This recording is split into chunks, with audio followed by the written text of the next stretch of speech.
Winagayway ng ating ito coalition ng Wataw at Pilipinas sa Sandy Cay sa West Philippine Sea. Pero hindi yan nagustuhan ng China. Nasa frontline na balitang yan si Mobile Journal Arlos de los Santos. Kahit may mga umaaligid na Chinese vessels, matagumpay na nakapagtanim ng watawat ng Pilipinas ang atin ito coalition sa Sandy Cay 2 sa West Philippine Sea. Bahagi ito ng matagumpay na ika-4 na civilian mission ng grupo sa Pag-asa Island na sakop ng Bayan ng Kalayaan sa Palawan.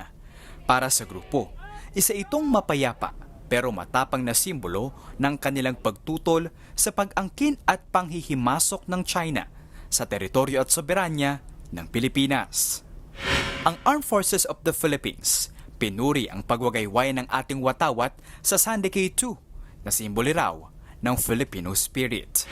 Pero binira agad yan ng Chinese Embassy na inaangkin naman ang Sandy Cay. Paglabag daw yan sa kanilang soberanya. Sagot naman dyan ng atin ito coalition. Klaro sa atin na kung tayo mission accomplished, ang China mission failed. Sila po ata ang hindi nagwagi na takutin tayo. Kahit ilang beses po nila tayong sinado, ilang Coast Guard vessel. Kahit ang mayor ng Kalayaan nanindigang atin ang Pag-asa Island. Hindi sa panaginip, sa iniisip, hindi po pumasok sa isipan namin na i-give up ito. Mayroon tayong soberanya dito, mayroon tayong effective occupation, matagal na.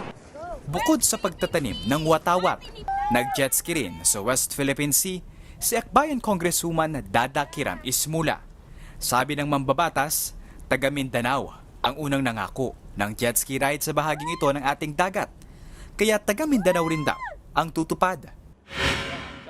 Naging malapiesta ang kasiyahan sa isla kasama ang mga residente ng Pag-asa.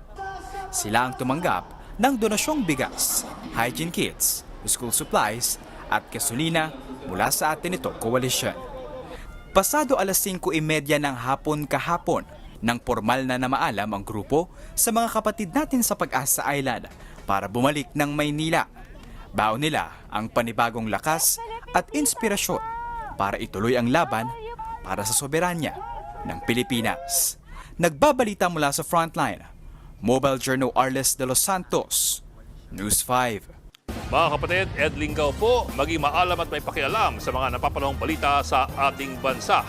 Para sa mas malilimang pagtalakay at paghimay sa mga issue at headlines, mag-follow at mag-subscribe sa social media pages ng News 5.